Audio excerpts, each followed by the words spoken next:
오늘 우리 말씀을 보면 이제 심령이라는 단어가 나오잖아요. 그럼 심령이라 했을 때 뭐 우리의 마음으로 그냥 편안하게 있게 우리가 기억하면 좋을 것 같습니다. 흔히 힘들고 어려운 시기를 우리 겪고 있는 사람들, 뭐 옆에 어렵구나, 가슴 아프구나 이럴 때 가서 우리가 용기를 주잖아요. 힘내라고, 잘 이렇게 견뎌라고, 아니면 잘 감당할 거라고 그렇게 말합니다. 근데 말만 하지 말고 밥 사주시면서 그렇게 하셔야 돼요. 밥도 먹이면서, 그리고 말도 해주면서, 또 다른 필요한 것들이 있다면 그렇게 하죠. 그 모든 것들을 하는 이유가 뭡니까, 여러분? 마음이죠. 마음을 먼저 회복하고, 마음이 너무 확 꺼져서 낙심하거나 절망 가운데서 자포자기하지 않도록, 아니면 깊은 자기 연민에 빠지지 않도록 우리의 심령을 격려하기 위해서 말 한마디, 또 우리의 어떠한 밥을 한번 사주는 것, 아니면 필요한 것들을 돕는 것, 함께 해주는 것, 이 모든 것들이 포함되어 있습니다. 성경에도 예수님께서 마음이 참 중요하다는 이야기를 많이 하시죠. 잠언서에도 무릇 너희가 지킬 만한 것 중에 너희 마음을 지켜라. 이는 생명의 근원이 그 마음에서 나기 때문에, 그러니까 생명의 어떤 원천이 마음에 있다라고 이야기를 하실 뿐 아니라 밭의 비유도 마찬가지죠. 길가나 돌밭이나 아니면 가시떨기나, 그리고 마지막에 옥토밭, 여기 이야기할 때 그 마음이 중요하다. 말씀을 받을 때도 물론 말씀을 준비하는 이가 중요하지만은, 그러나 말씀을 듣는 이, 말씀의 씨를 받는 밭의 문제, 마음의 문제에 따라서 30배, 60배, 100배의 열매를 맺을 수 있다라고 말씀하시면서 마음에 대한 중요성을 강조합니다. 그래서 사람의 심령, 마음에는 놀라운 힘과 능력이 있는 것이죠. 그래서 먼저 마음에서 이기면 모든 것이 이긴다고 말합니다. 전쟁에 나갈 때 마음이 먼저 담대하고 우리가 이길 수 있어라고 하기 때문에 이렇게 막 우리 힘내자 하고 한호성도 부르고 구호도 외치면서 그렇게 나아가려고 하는 것이죠. 마음에서부터 벌써 안 되겠다, 끝났다, 이제 더 이상 하면 이렇게 해봐야 소용없다라고 하면 이미 뭔가를 하더라도 거기에서 질 수밖에 없는, 그 완전한 내 힘의 어떤 능력들을 발휘하지 못하거나 의지를 발휘할 수가 없는 것이죠. 그러므로 마음에 무엇을 담고 있느냐, 마음을 어떤 마음으로 있느냐가 중요하다라고 지금 말하고 있습니다. 그런데 여러분, 우리가 이렇게 좋은 마음, 옥토 같은 마음, 긍정적인 마음, 아니면 우리가 알고 있는 아자아자 하면서 힘내는 마음, 어떤 마음이든 용기 마음이든 이거 담으면 좋지 않습니까? 이거 있으면 좋은 것이죠. 그런데 우리 인생에 그렇지 않지 않습니까? 늘 좋은 마음, 늘 좋은 마음이었다면 예수님께서 밭에 4가지 비유를 말씀하시지는 않았을 것입니다. 우리의 마음이 한순간에 바뀐다는 것을 우리는 알게 됩니다. 그것이 기분 때문이든, 아니면 자존심 때문이든, 아니면 한순간에 아무도 누구도 건들지 않았는데 가만히 있는데 갑자기 마음이 쑥 바뀌어요. 참, 내 마음인데 내 마음이 어느 순간 후 이렇게 흘러가는 것을 보게 됩니다. 내 마음인데 내 마음대로 무언가가 쑥 들어오는 걸 느껴집니다. 인간의 마음은 절대로 진공 상태에 있지 않습니다. 나는 마음을 비워야지, 그리고 수양을 하고 마음을 비워야 된다 하고 마음 깨끗하게 쭉 비우잖아요. 인간의 마음은 비워지는 게 아닙니다, 여러분. 반드시 무언가가 들어오게 돼 있어요. 무언가가 채워지게 돼 있어요. 진공 상태가 아니에요, 마음은.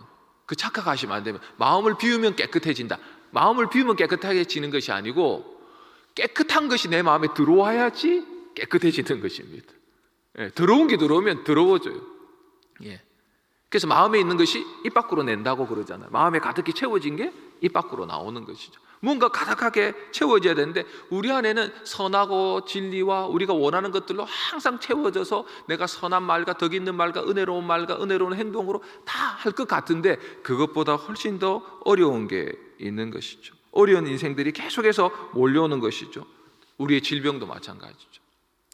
암 걸리고 싶은 사람이 어디 있겠습니까? 어느 순간 건강검진했다가 일찍 발견하신 분들도 있고, 또 어떤 때는 그런 증상이 없다가 갑작스럽게 발견해서 어려움을 당하시는 분들도 있고, 그거 쉽지가 않죠. 그 암이라고 하는 제가 기억나는데 뭐 지금은 제가 암 이렇게 우리가 워낙 너무 많이 이렇게 너무 많이 막 군데군데 있으셔서 우리 성도분과 또 우리 저도 새가족분한테 우리 장로님도 그렇고 자 지금 뭐 이겨내고 계신데 근데 그 고통 뭐 말로 할 수가 없는 것이죠. 제가 청소년 사역할 때 그때 선생님 한 분이 계셨는데 저는 몰랐어요. 그래서 막 질병 얘기하다가 요즘 암이 그렇고 뭐 이러면서 뭐 이렇게 했는데 갑자기 저한테 오셔가지고 갑자기 얼굴이 정색하시면서 막 화를 내시더라고요. 알고 봤더니 그분이 이렇게 유방암을 걸리셨더라고요. 그러니까 그 말조차도 듣기 싫은 거예요. 이게 자기가 왜 걸려야 되는지 뭐 그 말 한마디 했다고 제가 설교 중에 야단 맞았어요. 그래서 조심하는데 지금은 또 우리 목사님께서 워낙 죽음에 대해서 얘기하시니까 뭐 이거는 뭐 죽음이라는 게 뭐 질병뿐만 아니라 뭐 사건 사고 뭐 갑자기 계단 내려가다가도 뭐 걸려 넘어지면 뭐 죽음이라는 걸 맞이할 수 있으니까 어쨌든 우리 안에 오는 수많은 죽음에 대한 모습들 뭐 그것이 어떤 우리의 뭐 질병에 대한 뭐 암이든 아니면 우리 안에서 뭐 다른 어떤 경제적인 이유든 자식 때문에든 아니면 뭐 살다가 너무너무 힘드니까 아이고 내가 살아봐야 뭐하나 뭐 이런 것이든 간에 이 모든 것들이 어디서부터 마음으로부터 오는 힘을 잃게 만든다는 것이죠. 마음과 생각이 죽음과 연결돼 절망 가운데 쉽게 빠지고 얽매이기 시작하며 마음이 그 다음에 내가 하고자 하는 모든 어떤 소망, 희망들이 사라지기 시작하는 것입니다. 삶을 살아도 사는 게 아니게 되는 거죠.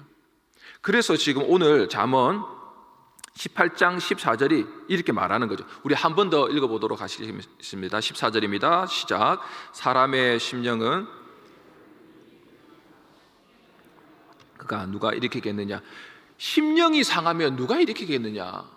그러니까 육체를 일으키는 힘이 육체에 먹고 마시고 입는 데 있지 아니하고 마음에 있다라는 것이에요. 근데 이 마음마저도 상하게 되면 어떻게 누가 어떻게 할 거냐 너. 마음이 제일 중요하다. 그 심령이 중요하다. 심령이 상하지 않도록 해야 한다라고 말하고 있는 것입니다. 그 심령을 상하면 못 일어나는 거예요, 여러분. 어제도 제 아는 이전에 부산에서 사역할 때 청년 한 명이 전화가 왔어요. 전화 와서 통화를 하는데 제가 이제 결혼할 나이가 다 됐고 연애하는 걸 알기 때문에 결혼하냐? 그랬더니 헤어졌어요. 그러더라고요. 헤어졌어요. 그래갖고 이제 보니까 쭉 이야기를 하다 보니까 나이가 꽤 됐더라고요. 그 친구도 거의 40 가까이 됐는데 뭐 2년 연애 하다가 이제 헤어졌다. 라고 이제 이야기를 이제 하면서 제가 뭐 이런 얘기 하는데 저보고 그러더라고요. 위로가 안 된다 그래. 괜히 전화했다. 뭐 이런 얘기를 하는데 막 하다가 마지막 그런 얘기를 하더라고요. 쭉 이야기 위로를 했는데 하나님은 이제 하나님 결국 목사가 야 그래도 하나님 봐라 뭐 하나님께서 너한테 예비한 것이 있을 것이다. 그럼 뭐 이렇게 했다. 막 이렇게 얘기하는데 그 친구가 그러더라고요. 하나님은 죄기도 하나도 안 들어주세요. 뭐 이러더라고요. 하나도 안 들어주세요. 그리고 뭐 하나님이 선하시다, 뭐 이렇다 저렇다라고 제가 알고 있는데 저한테는 안 선하신 것 같아요. 그 친구 모태신앙이거든요. 야, 니는 모태신앙이다. 모태 같다야. 뭐 제가 이런 얘기했는데 뭐 그러면서 하는 얘기가 그 마음이 느껴지더라고요. 이게 하나님에 대해서 참 마음이 상해 있구나. 그러니까 뭐 물론 그동안 있었겠죠. 근데 그 인생의 젊은 날 지나오면서 그러면 자기가 제가 참 마음에 탁 듣는데 마음이 짠하고 아팠던 게 그런 이야기였습니다. 마지막에 하면서 제가 하나님이 뭐 이렇게 선하지도 않고 나한테 응답하지도 않고 하나님 저한테 이렇고 막 실망하고 막 이랬는데 제가 그래도 교회를 떠나지 않고 교회 가서 예배드리고 또 뭔가 기도를 해야 된다는 것도 아니까 기도를 하는데 너무 힘들어요 그러더라고요. 너무 힘들어. 떠날 수 없다라는 거죠. 그게 믿음이죠, 여러분. 힘들지만 떠나지 않는 것. 좋기 때문에 안 떠나는 게 아니고 힘든데도 어려운데도 너무 괴로운데도 그분이 나한테 주는 거 하나도 없는 것 같은데 떠나지 않는 것. 그리고 그 자리에 계속 나와서 예배드리고 기도하고 있는 마음. 믿음이죠, 여러분. 제가 그 얘기했어요. 야, 그게 믿음이다. 그게 진짜 믿음이다. 그렇게 말하면서도 어떤 마음인지 알겠더라고요. 이렇게 마음이 얘 친구가 참 마음이 많이 상했구나. 그럼 진짜 심령이 많이 상하면 하나님에 대해서도 우리는 이렇게 마음이 상하게 됩니다. 그럴 수 있죠, 여러분. 여러분 하나님께 실망하신 적 없으세요? 여러분 하나님께 화나시거나 하나님께 정말 하나님 정말 이럴 수 있으세요? 그런 적 없으세요? 말을 안 할 분이 있으실 겁니다. 저는 지금도 있어요. 지금도 하나님 이럴 수 있으세요? 그렇다고 그 상함 때문에 뭐 떠나거나 하나님이 없다거나 뭐 그러지는 않습니다. 단지 아버지와 자식 안에서 그 관계 안에서 말할 뿐이죠. 하나님 저 이렇게 상합니다.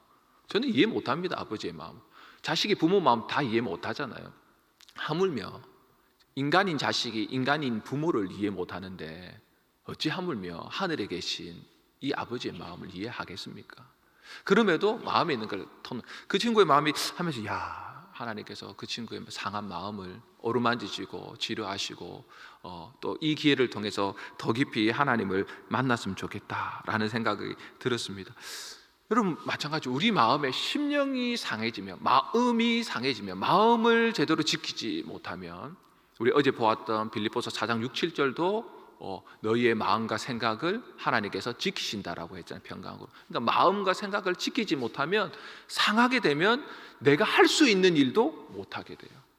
내가 이룰 수 있는 일도 못 이루게 됩니다. 내가 조금 더 가면 하나님이 거기서 기다리시는데 그 한 발자국을 떼지 못해서 마음이 상하면 거기서 멈춰서서 끝나는 인생이 되는 것이죠. 다시 이 상하고 두려워하는 이 마음에 다시 한 번 더 하나님께서는 우리에게 은혜를 베풀어 주셔야 되는 것이죠. 다시 상한 심령, 꺼져가는 등불 같은 우리의 마음에 하나님께서 사랑의 마음을 불어넣어 주셔야 되는 것이죠. 그렇게 할 때 우리는 다시 소망과 다시 하나님을 의지하고 다시 우리의 삶에 그것이 육체의 질병이든 간에 아니면 경제적인 어려움이든 아니면 그 위에 우리의 마음을 상하게 만들어서 정말 더 이상 일어날 수 없다라고 하는 이 문제 앞에서 우리는 다시 일어나기 시작하는 것이죠. 우리의 마음부터, 우리의 심령부터, 우리의 영혼부터 소생하는 일들이 일어나기 시작하는 것입니다. 사람의 심령은 그 병을 능히 이기려니와, 능히 이긴다고 얘기했습니다. 심령이, 마음이 그 병을 능히 이긴다고 했으니까 병보다 중요한 것은 마음입니다. 의료와 모든 것들이 하지만은 마음이라고 일반 의사들도 알고 있습니다. 그런데 우리의 기독교는 이 얘기를 한 번 더 하는 거죠. 심령이 상하면 그것을 누가 일으키겠느냐? 누가 일으킵니까, 여러분? 심령이 내가 아는데, 마음이 중요한 것도 알겠고 내가 마음이 일어나는 것도 알고 마음을 이렇게 다시 고세워야 되는 것도 아는데, 이 마음을 진짜 일으키는 그것은 무엇이냐? 가족들 용기가 될 수 있죠. 의사의 어떠한 좋은 긍정적인 말들, 그럴 수 있죠.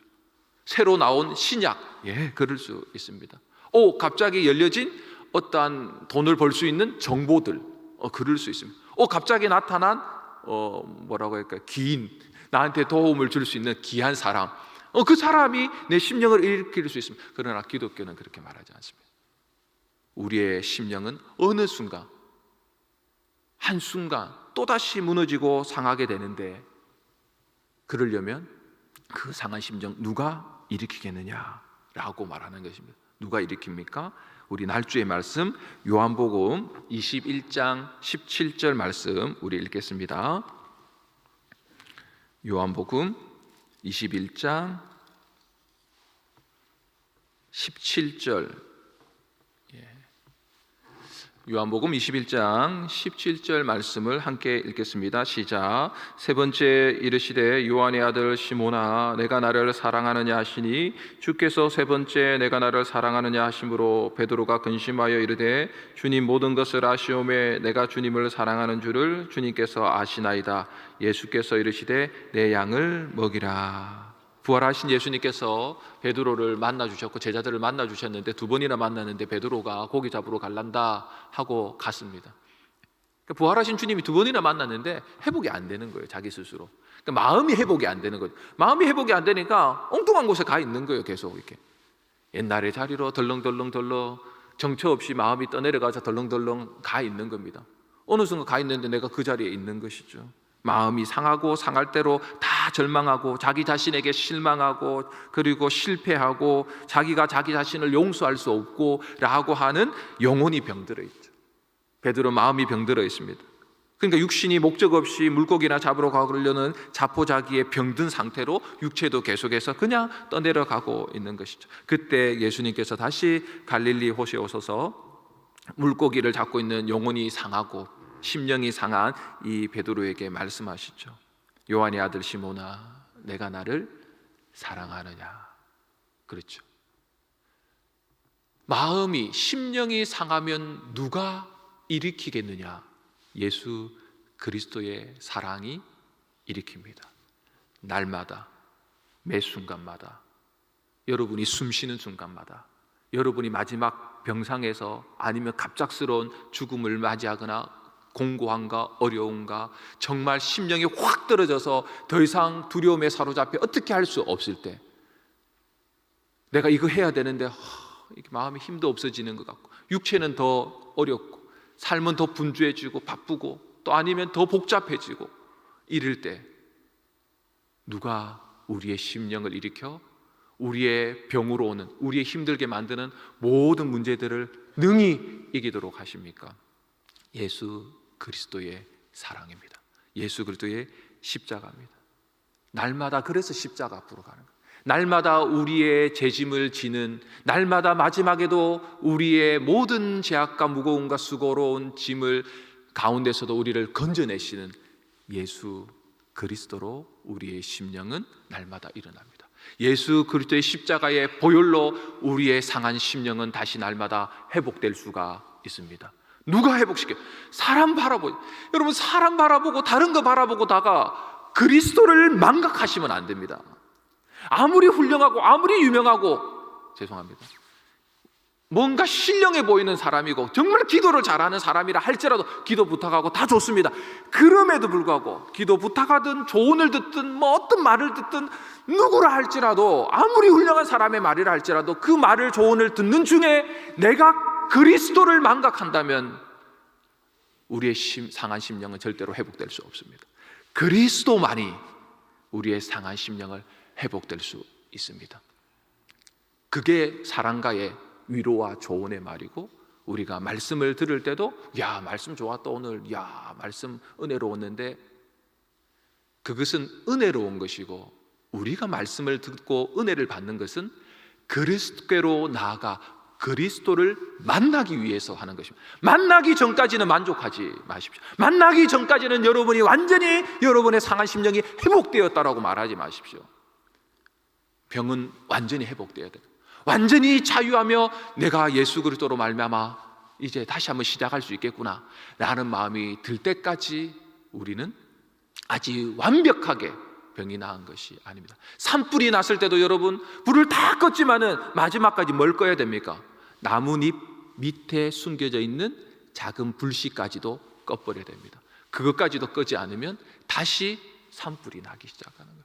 작은 내 안에 이런 의심의 조각들, 의심의 불신들, 두려움의 불신들, 내 안에서 뭔가 있는 거, 이 정도면 됐어, 이 정도면 내가 할 만하지. 아니요, 이 정도면 하지 않고 주님께서 온전히 저를 붙드시는군요. 주님의 사랑이 나를 강권하시도다 라고 고백할 때까지 더 그리스도께로 나아가도록 여러분들이 이 새벽에도 나오시는 것이고, 또 이 새벽에 끝난 것이 아니고 삶 속에 돌아갔을 때도 계속 그리스도만을 바라보면서 그리스도께로 나아가는 것이죠. 베드로가 그렇게 예수님을 통해서 상한 심령이 회복이 되었습니다. 회복되었다는 증거는 사도행전에서도 나올 수 있지만은 사도행전을 안 봐도 베드로가 회복되었네 라고 알 수 있는 부분을 보게 됩니다. 21절을 보면 이렇게 읽습니다. 21절에 이에 베드로가 그를 보고 예수께 여짜오되 주님, 이 사람은 어떻게 되겠사옵나이까? 예수께서 이르시되 내가 올 때까지 그를 머물게 하고자 할지라도 내게 무슨 상관이 있냐? 너는 나를 따르라 하시니라. 베드로가 그를 보고, 사도 요한을 보고 얘기하는 거거든요. 사도 요한을 보고 주님, 저 요한은 어떻게 될까요? 이렇게 회복됐죠. 베드로 성격이 이거거든요. 이게 베드로가 설레발치는 성격이잖아요. 다혈질이고, 그리고 그가 다시 다른 사람 일에 상관하기 시작하는 거죠. 너무 자기가 마음이 상하면 다른 사람도 신경이 안 쓰여요. 상하고 막 그러면 뭐 자기 성격대로 안 나옵니다. 근데 갑자기 성격대로 주님 저 어떻게 될까요? 라고 물어요. 일반적으로 보일 수 있는 증상은 여러분이 여러분 성격 아십니다. 여러분이 여러분 성격대로 나오면 조금씩 회복되고 있는 중입니다. 주님의 말씀 때문에 원래 성격이 나와요. 베드로가 회복되었구나. 그리고 베드로는 자신의 모습대로, 원래 주님을 따르던 그 모습대로, 있는 모습 그대로 따르면서 다시 기도하기 시작하고, 기도하는 중에 성령으로 충만함으로 그의 심령이 완전히 회복되고 주님을 온전히 따르는 것을 보게 됩니다. 오늘 날주의 말씀을 한 구절 더 제가 읽겠습니다. 골로새서 1장 13, 14절. 그가 우리를 흑암의 건세에서 건져내사 그의 사랑의 아들의 나라로 옮기셨으니 그 아들 안에서 우리가 속량 곧 제사함을 얻었도다. 예수 그리스도의 십자가를 말하는 것입니다. 그의 사랑의 아들, 예수 사랑의 아들, 예수 그리스도가 있는 것이 사랑의 전부고, 그게 바로 사랑의 나라이죠. 여러분 안에 사랑의 나라가 임했습니까? 임했죠. 예수님이 여러분 안에 계시지 않습니까? 그 예수 그리스도의 사랑이 전부인 것입니다. 여러분의 심령을 일으키고 다른 사람의 심령을 일으킬 수 있는 것입니다. 우리 마음의 정죄감, 죄책감 등 흑암의 건세 아래 사로잡혀 있던 인간의 병든 심령들을 새롭게 일으켜 줄 수 있는 것은 예수 그리스도의 십자가의 사랑이고, 그분이 죽음 가운데 사망 건세를 깨뜨리고 부활하신 그 진리라는 사실을 여러분 꼭 믿을 수 있기를 바랍니다. 그리고 여러분들이 상한 마음이 회복이 되었다면 상한 심령들에게 다가가되 그들을 위로하되 그들을 돕되 그들을 격려하되 그들의 심령에 예수 그리스도를 주십시오. 예수 그리스도가 그들 안에 사랑의 충만함으로, 사랑의 강권하심으로 나타나도록 기도해 주시고 그들을 격려해 주시고 위로하시기를 바랍니다. 예수 그리스도의 십자가만을 우리가 사랑하고 그리스도의 십자가의 그 사랑이 우리 안에 충만하게 채워짐으로 말미암아 오늘도 능히 모든 병들, 능히 모든 경제적인 궁핍과 어려움들, 능히 인간관계로 오는 모든 어려움들 다 이겨낼 수 있는 귀한 복된 하루가 될 수 있기를 예수님의 이름으로 축원합니다. 아멘. 주기도문 하시고 오늘도 믿음으로 살아내시겠습니다. 하늘에 계신 우리 아버지여, 이름이 거룩히 여김을 받으시오며 나라의 임하옵시며 뜻이 하늘에서 이룬 것 같이 땅에서도 이루어지이다. 오늘날 우리에게 일용할 양식을 주옵시고 우리가 우리에게 죄진 자를 사하여 준 것 같이 우리 죄를 사하여 주옵시고 우리를 시험에 들게 하지 마옵시고 다만 악에서 구하옵소서. 대개 나라와 근세와 영광이 아버지께 영원히 쌓옵나이다. 아멘.